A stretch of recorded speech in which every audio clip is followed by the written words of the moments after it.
Hey, you guys. Welcome to White Glove Trucking, my channel dedicated to helping you use trucking as a vehicle to live your best life. I'm EJ Anderson, the long haul truck blogger, also known as the happiest, kindest trucker on the road. Um, Today, I want to do a quick video. I want to keep this short for you guys on the four top lessons I've learned from doing a profit and loss report in trucking, or my four top reasons to do a P&L, basically. Um, So I'm gonna give you those top four reasons. And also as a bonus thing, I like the fact that for anybody who has never even sniffed a P&L, has no idea of like what their numbers would look like as they're running.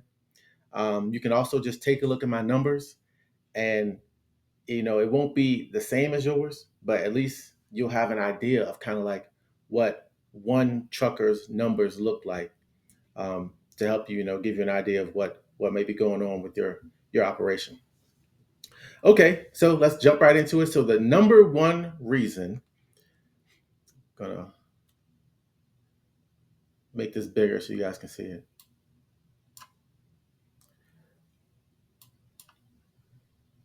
Okay, so I'll make this larger here while I talk about the number one reason why I like doing P&Ls, or why you should do a P&L, is basically it helped me know when to buy a new truck. Helped me know I needed to buy a new truck. Um, so that decision making is crucial when you're out running on the road. So what happened with me was I came into the market when it was real hot, was making good money, but the market just shifted so quickly, just dropped off a cliff, right? And at the same time, my truck had kind of gotten to that 500,000 mile mark. So I just kept running and doing what I had normally been doing that had been working. And at this time, I had not like summarized my P&L to where like right now you're looking at it, you can see a summary of the months over the year so far. I hadn't summarized it yet. And so I had to go in and sort of like analyze the past 6 months to see how I had done. And I realized I hadn't made any money in basically 6 months. I mean, I made a little bit, but not much. And so that helped me know that I needed to buy a new truck. Now, I actually had the money for a new truck, but I was just kind of like head down doing what I had always done. And had I bought a new truck about 6 months earlier, I estimate I would have made an additional, or saved, or whatever you want to call it, $50,000 to $60,000.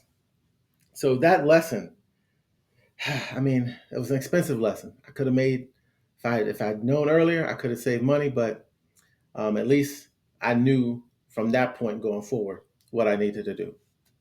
All right, so that's the first lesson. Okay, lesson number two.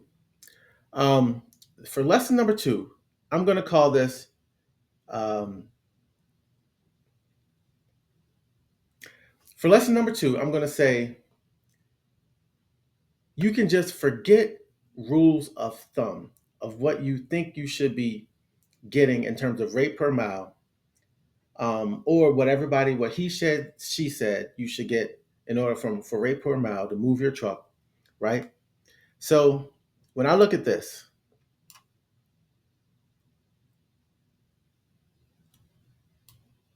all right, so here is, just right here.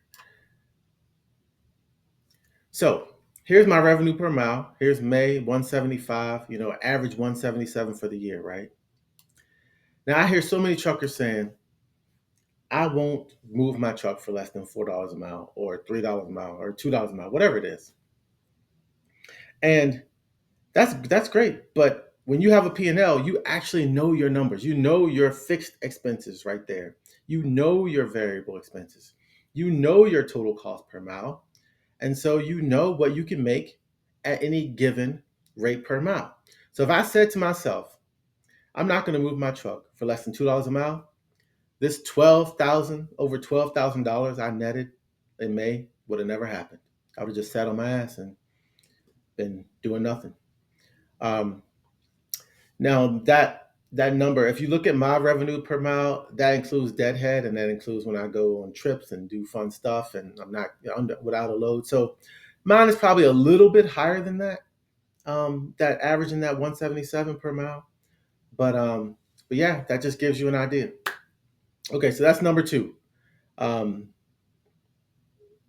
Number three is I learned that I cannot spend all my money that I make. I know that sounds obvious, but I'm going to tell you why.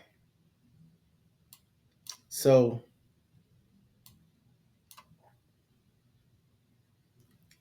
I didn't know this in the beginning, right? And actually, in that first tip about learning to buy when to buy a new truck, actually helped me learn this lesson. So here is my net income, right? After spending the money. Actually, here's the total net income, right? And then after I've eaten and had fun and stuff, and then it's 10,722. But I actually still need to pay for my next truck. I need to be saving for that so that when the time comes for when I have to buy it, I don't have to be paying interest and doing all those things that actually lower your or raise your cost and lower your net profit. So even though this 10,700 is, what I might have saved for the month, I take out this additional reinvestment expense so that I can be saving for my new truck. The only time this number is good is if you're on your last truck and you're not worried about saving for your next truck. So that this right here, knowing what my true money that I have left over after saving up for my next truck was key for me. And sort of like and learning how to have this sustainable, nice and profitable operation. Okay, and then my last step, my last lesson, excuse me, is I'm gonna go back to this tab here, and I just want to tell you guys it's kind of like a positive thing about trucking. So here, I want you to look at this category here, this profit margin. Now, trucking can be a very, very profitable enterprise, man. If you look, my average profit margin for the year, okay, 52%, right?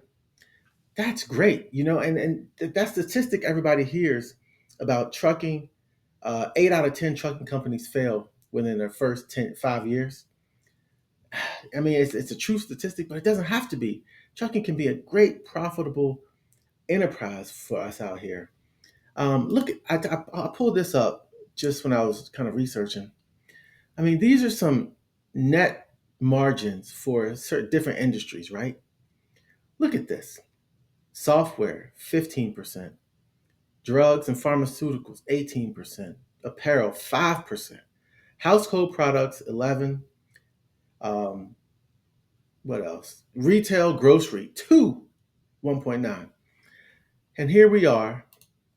We can be sitting at this 52% in trucking, and that's beautiful. So trucking can be a great, profitable enterprise if you you know, just if you can do it right. All right, that was my last lesson. Those are my 4 lessons, and I hope you got some use out of this video. If I tell you what, if I get enough comments, you guys, on these P&L videos, I will do a actual how to do your P&L video.